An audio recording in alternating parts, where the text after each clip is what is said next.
he đêm nắng cuốn xuống mỏi gần núi bầu hayya he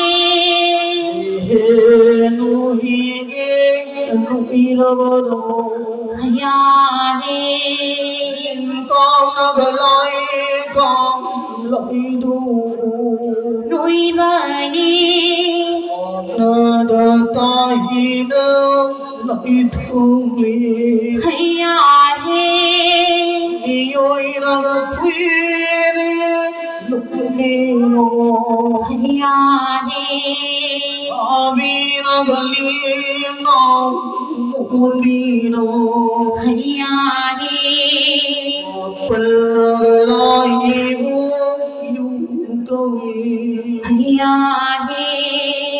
rồi nó lại vu câu hayya he trong nó qua đi xin mình nó hayya